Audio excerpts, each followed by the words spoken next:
I was managing a bar at one point, and I was 100% drinking on the job, barely sleeping, doing drugs till 6 a.m., and then waking up and going to work. I was managing the place. So yeah, it was fine. It didn't really seem like it was an addiction or an issue at the time. I was still getting up, doing my job, but really I couldn't sleep at night unless I smoked weed or unless I'd been out partying and drinking, trying to cover all of these other things that had happened to me.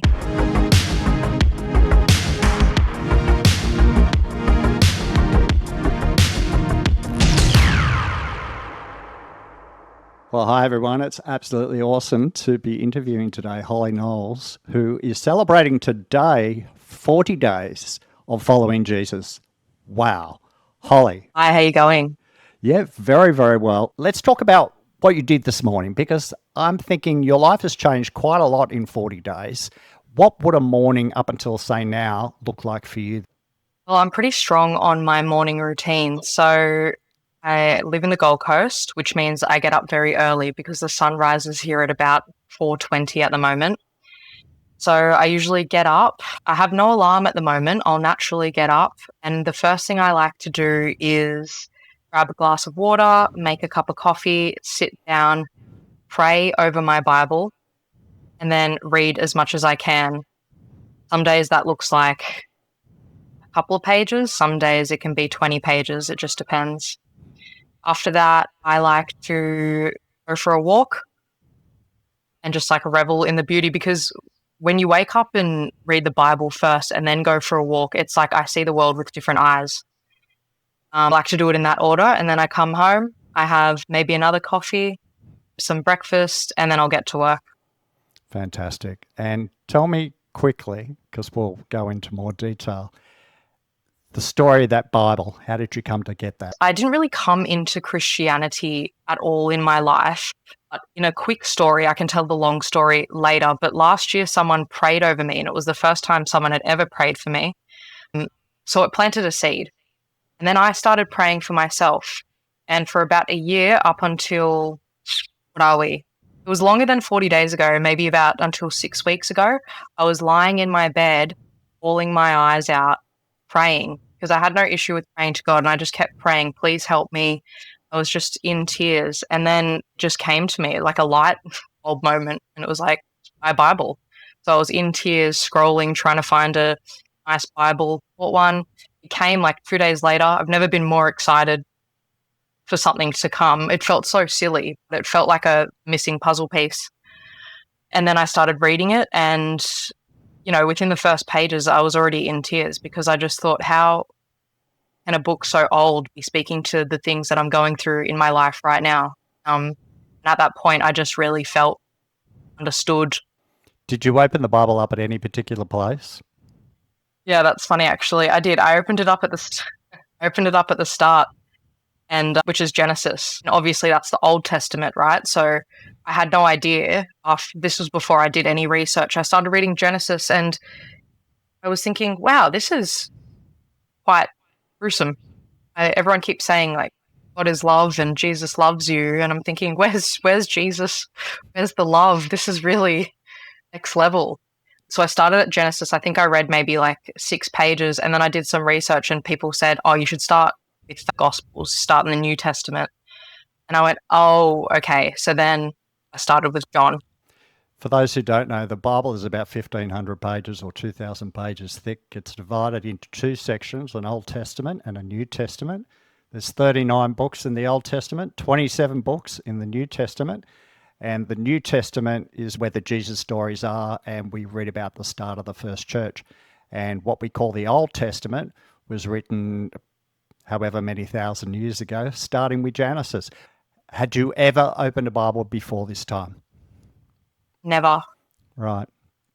Did you have any input? Did you go to a church school? Did you ever go to church? Any influence from family members? What was your knowledge of Christianity? Literally zero knowledge of Christianity. Pretty much this year, until I told you about that person that prayed for me last year. I do remember maybe in primary school, there was religion studies, and this man would come, and it would be half an hour a week, I think that was maybe in year 6 or year 7, and then it was never again. And I don't really remember anything Mm-hmm. that he ever said. And that was it. Nothing. I grew up in a very, I would say, maybe more spiritual household. There was never talks of God or Jesus. I mean, I didn't even know that Jesus actually existed until recently. Okay. Tell me about the development of your spirituality. What did that look like as a child, as a teenager, and into your 20s? Yeah, I just remember at a really young age having crystals, maybe 5, 6 years old. And I had this little silver angel that I would talk to and ask it things. And then that progressed into, I'd have these little angel ornaments and all these crystals everywhere, and I would talk to them. And then probably by the age of, I want to say 12, 13, I was doing meditations with my parents, open heart meditations, they would call it, do Reiki healing. And then that sort of went more into maybe my 18, 19, 20s, turned into lots of manifesting, which then morphed into doing lots of tarot. I had my own tarot card business. And for people who don't know, it's like a deck of cards that you shuffle and you sort of read people's futures, if you will. I paid for lots of energy healers. So I would pay for people to heal my energy. I would get Reiki all the time. Yeah, and then that slowly started to slip away only last year. And I truly believe that this is because I was deep in tarot, deep in energy healing. I had all these different things that I was doing, all these different directions I was pulled in. And this one day, this man who was a Christian prayed over me. And I thought it was quite strange, actually, that my whole life I'd never known to be prayed for. Like maybe someone has prayed for me that I didn't know. He directly prayed to me. And he actually said, well, the things that you're doing are quite demonic. And again, no one had ever said that to me.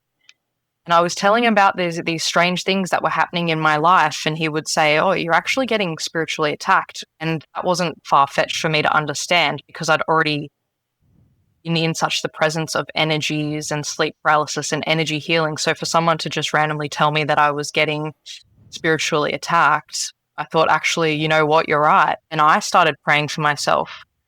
And the things he said were really, really beautiful. For someone that I didn't know, this was just a person I met online. For someone that I didn't know, they were praying love and healing over all my family members, over my household. Just the most wild stuff that I hadn't even heard people who love me say to me. Mm. And then that sort of was a catalyst to then me. I started praying every night, which wasn't a hard thing for me to do because, like I said, I was already doing manifesting. So I was speaking to the universe. So I would almost, I guess, pray. I know it's very different. But for me, it was just swapping out a couple of words. I was already talking to the universe and asking for things and saying sorry and stuff like that. So praying to God wasn't that hard. As I started to do that, these things would start to slip away. I couldn't do tarot anymore. I would get sick. I got sick for 2 weeks straight, had my own tarot business, and I just couldn't do it anymore. Like anytime I'd put my hands near the cards, I felt sick, and I haven't done it to this day. I stopped drinking, I stopped smoking. Yeah, just all of these things like slowly slipped away.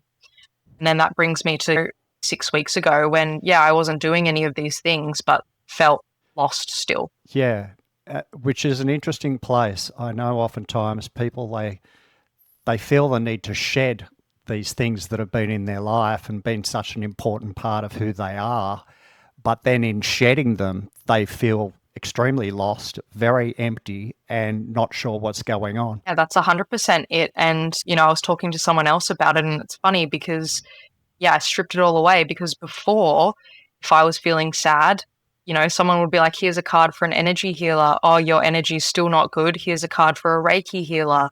Oh, here, talk to the tarot cards about it. I had like an insane amount of avenues to be constantly going down. And then all of a sudden I had nothing. Yeah, and that's when I really felt the presence of God. What about the other parts of your world, relationships, work, social life? What was going on there? It was definitely part of it, moving around. I would, from the age of 17, it's like I've lived in Canada, I've lived in London, I tried this job, that job. I was always very independent. Yeah, just constantly searching and really never finding the thing that I was trying to find. I would always make up in my head if I started a new relationship, if I started a new job, if I moved to a new place, that would be it. That's why I feel so empty because, you know, where I'm meant to be isn't where I am now. So if I just try this new thing, I'll feel fulfilled. Yeah. And you mentioned on your channel drinking and drugs. Was that to the point of addiction, or was that just something that was in excess? How would you describe it? It's such a hard question because I definitely think it was an addiction, but it's really hard to name it that when you're so functioning.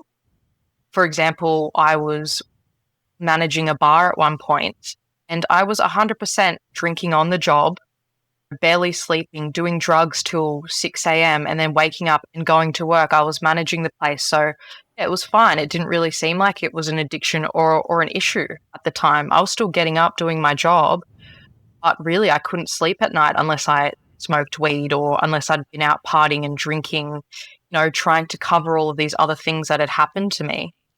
How would you describe your life emotionally at that time? Literally every emotion. Like I was crying all the time. Yeah, if someone said something I didn't like, I would be angry. I had anxiety every single day of my life because I was in this vicious cycle of, oh, I'm anxious. I'll smoke weed. I'll drink. I'll do other drugs. Oh, look, the anxiety's gone. But then in the morning, I'd wake up and I'd be hit with it again. So I just kept doing it. And prior to this person that you met online who randomly, it would seem, pray for you and your family and for God to break through, was there any other Christian you were in contact with? Never. Or I hadn't been known to it. I did have a friend actually that was a witness, but it it seemed as though she wasn't really practicing it. So I had no connection to the Bible, Christianity, anything. So you get the Bible from Amazon, and this is the first time that you've opened a Bible. Someone tells you that it would be good to have a look at the Gospels. What strikes you there? I guess I was just surprised about these parables, these metaphors that they're speaking of things that are happening in my everyday life that everyone goes through, that I can relate to. I think that's what got me the most. I had no idea that it was that relatable. I thought I was going to open the Bible and be like, I can't understand a single word that I'm reading. None of it's going to make sense. I read it, especially the New Testament. It's like you can relate to something on every single page, and it makes you feel not alone. In a time when I felt so alone, I had no one. I'm there reading these pages, and it just felt like they were speaking to me. Actually, I think I went to a church before I even got the Bible. I didn't have, it's not that I didn't have a good experience. I was just very underwhelmed. Yep. I just went and I thought, oh, okay, is this what it is? Okay. And I just kind of didn't think of it again. And then I got a Bible and I started reading it. And my prayers kept being the same thing. I feel so alone. Please help me find my people, my family, my soul family, like connections. It can't be that I'm, 28, 29 years old and I'm so alone. I should have friends. I should have family around. Like, what is going on? So I keep reading the Bible and then I get called to start posting it on social media. And I felt very embarrassed by doing this. I don't know why. I just got called to do it. Just, I don't know, hit record. If you are 40 days today of being a Christian, what marked day one? Like, how did you go from not to day one? Yeah, it's a really good question because I just woke up and I felt it. I'd already been reading the Bible for about 2 weeks. I'd already been to church twice. And I think it's when I got called by God or through prayer to start filming it. It was like, oh, well, what am I going to say in the first video? It's like, well, I guess I'm just going to say I'm claiming it now. It's day one. Because when I was reading the Bible in those words, the way Jesus, and felt everything so deep, in my body. Even now when I'm talking about it, it's like I feel chills over my body. I was crying so much, and it just thought, well, what does it mean to follow Jesus? And then it just pinged in my head. It was like, well, I guess that means I'm a Christian, because that's what Christians do. They follow Christ. I didn't know that up until this point. It's interesting, that word Christian. We use it to describe people who go to church, but it was a word that was given to a community of people that were following Jesus. It wasn't a word that they came up with themselves. And so it's kind of a word that stuck. Personally, I like to talk about people who follow Jesus and people who don't follow Jesus yet. And because I think Christian is just so loaded with cultural baggage. 100%. I would completely agree. And it's probably the reason why it took me this long to get there. Because as soon as someone would say the word Christian, I would get ick. I would literally go, oh, ew, why would you be that? Because I had no idea about Jesus Christ. I didn't realize that was the connection.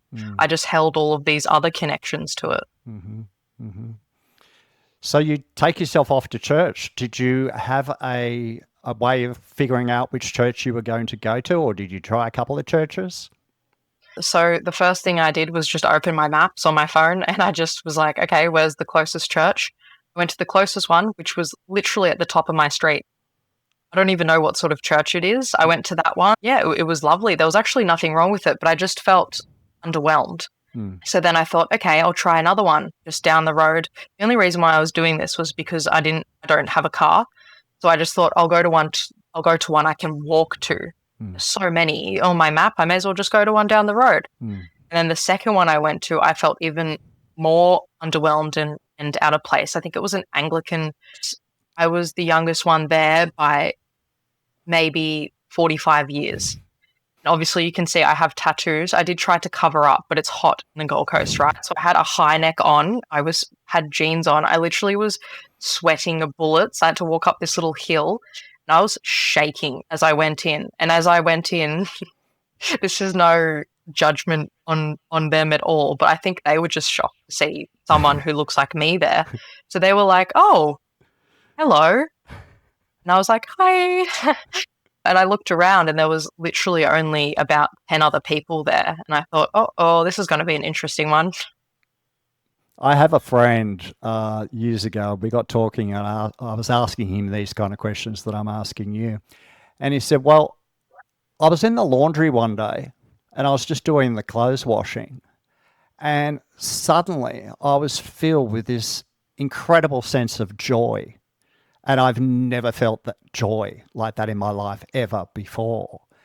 And it was such a powerful experience. And he said, I assumed it must be God. So I thought, okay, God, church. So I took myself off to church the next Sunday because I wanted to experience that joy again.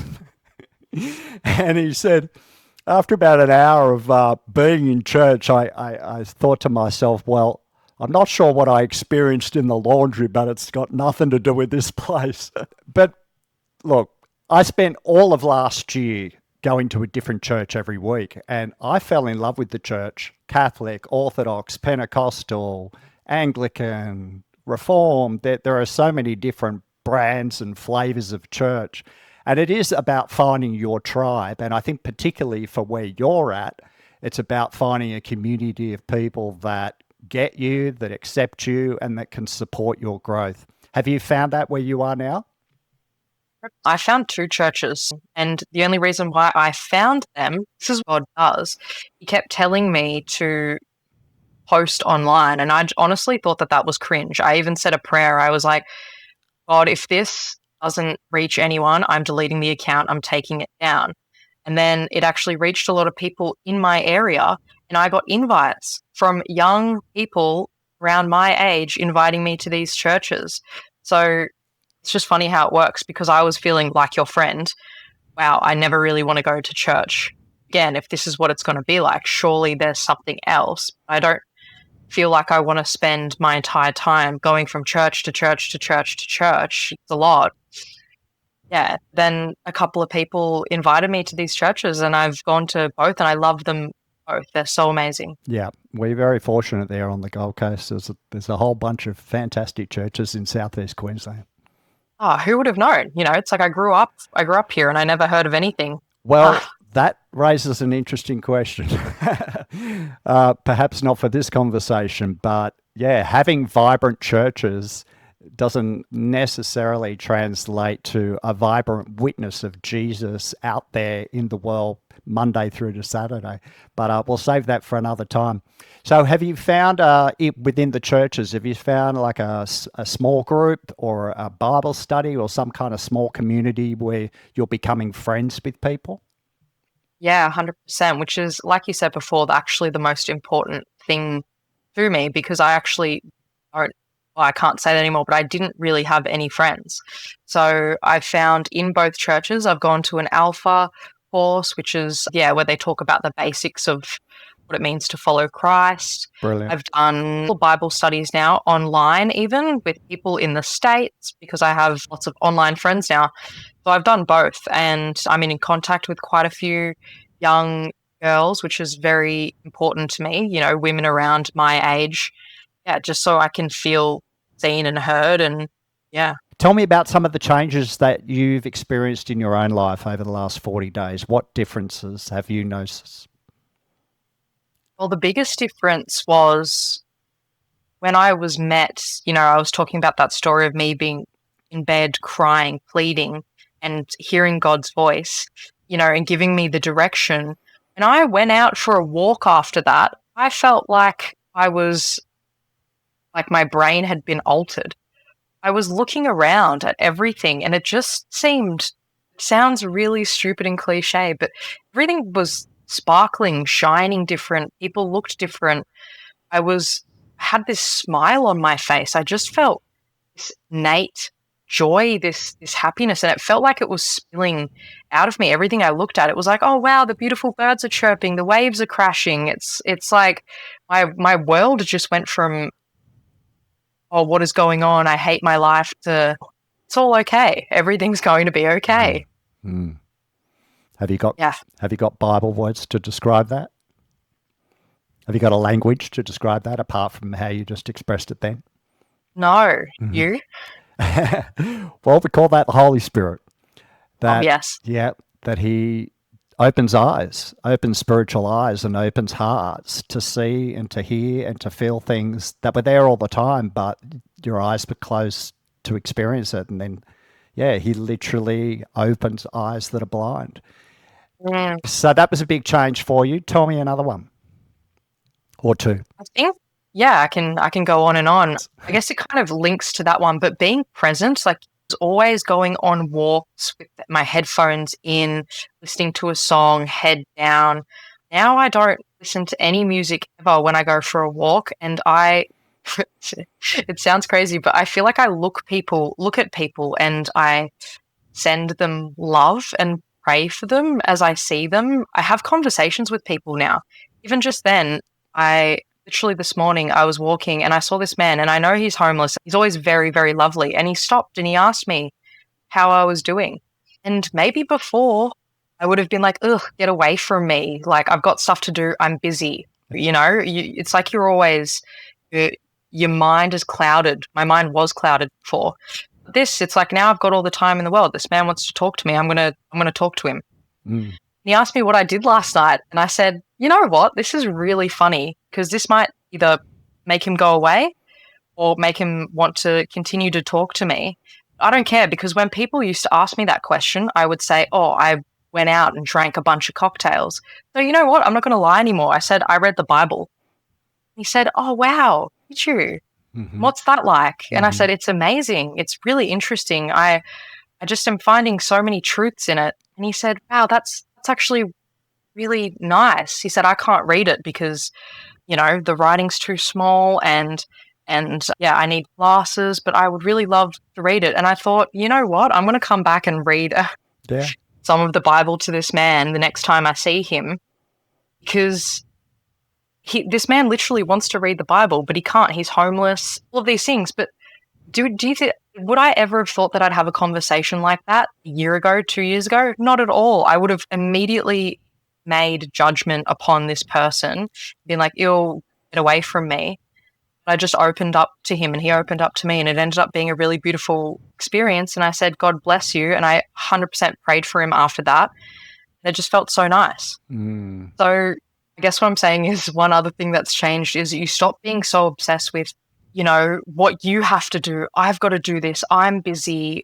I've got all these things. Like, no one talked to me, to opening up and actually wanting to help others more, wanting to be open to talk to people. I have all the time in the world. What am I rushing for? Beautiful. Have there been days in these 40 days where you thought, heck, this is all happening too fast? What am I doing? Have you had times of doubt or times that have been overwhelming? Yeah, every day. Honestly, every day I feel that way because it is overwhelming. My entire life is different. My way of thinking is completely different. I don't reach for the same things that I did before, although still now I want to sometimes. I think, wow, I'm anxious. Maybe I'll have a drink, or maybe I'll do this. So it's not to say that your life, once you turn to Christ, isn't still overwhelming, or it's not that I don't get anxious anymore. It's just that I have a new tool to deal with that. So every day I think, oh my gosh, I want to delete this account. Why did I even start it? How embarrassing. Then I pray to God about it, and I'm met with love and support rather than, turning to something else that's bad for me. Well, we're cheering you on, Holly. You Thank know you. you're not alone now. And that's very true. It's really interesting because as humans, I really believe that a lot of us think that we are alone and that none of us are experiencing the same thing. And that's one thing I noticed when I posted. I got a load of messages of people, even around my age, older, saying, wow, I've come to Christ recently and I've been battling with my faith, and seeing you go through this is helping me want to talk about it more. Yeah, I don't know whether it's just a feeling or it's the world that I'm moving in at the moment, but I see God moving supernaturally across the generation, particularly among young adults. And I haven't seen anything like this since I was a young adult. And at the time that I was a young adult, in the early 80s, mid 80s, there was lots going on, lots of young adults becoming Christians around my world. And then this person would get saved, then this person, then this person. And it was just every week there was something going on. I'm seeing that again now, and I haven't seen it for nearly 40 years. It's incredible. Yeah, it really is happening. I'm seeing it. Like, church is full. There is hundreds of people. You can't even get a seat in the church. And have you got a story of Jesus that has spoken to you that's a bit of a standout for you, that has encouraged you in your walk? 100%. I have it right here in my Bible right now because there's actually a lot. Yes, this is the one pre-prepared question, folks. I have one pre-prepared question, so Holly's good to go. And look at all my writing on my Bible, because when you asked me this question, I thought, oh, well, I'm just going to look in my Bible and see where I wrote the most. And it's this one. It's in Matthew, and I just love the parables. There's a lot of parables, but one of my favorite ones is the parable of the bags of gold, 14. And it talks about a man going on a journey who called his servants and entrusted his wealth to him. He gave one 5 bags of gold. He gave one 2 bags of gold, and gave one 1 bag of gold.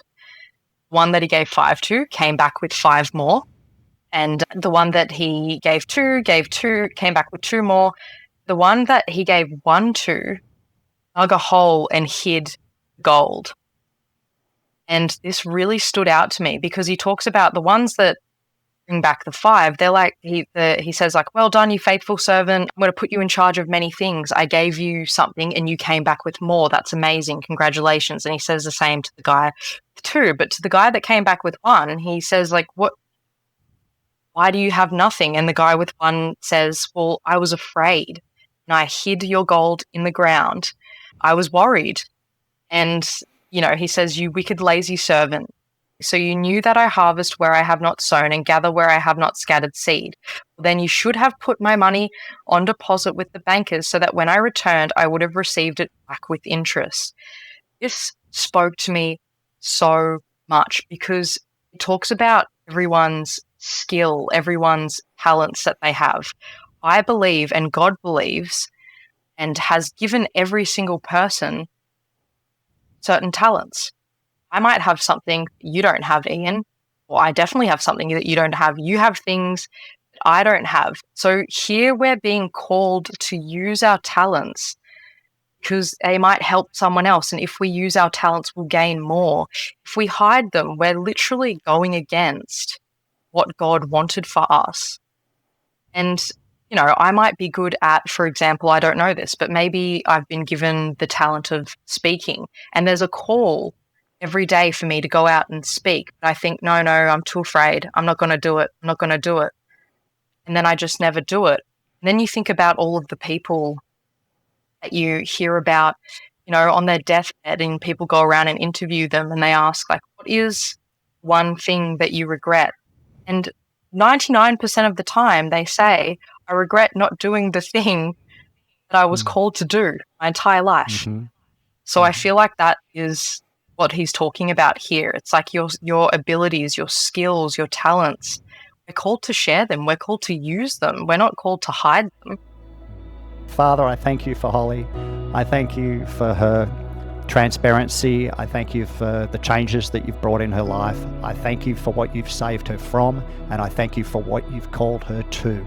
And I pray, Lord, that as she takes what she has received from you, Lord, her bags of gold, that as she invests those gifts, as she invests those passions, as she invests the calling that she has in wise places with good people, I pray that you would return to her the blessing of seeing many, many other people come into this living faith in Jesus Christ, that many would follow Jesus because of Holly's testimony and the words that you give her to say. Protect her, Lord, from the evil one, Lord, as she continues to move away from how things were to how you want things to be, that you would protect her mind, protect her heart, and strengthen her in her inner person, that she would stay strong in you and that you would use her mightily. Protect her health, keep her humble, bless her, multiply her work. In Jesus' name.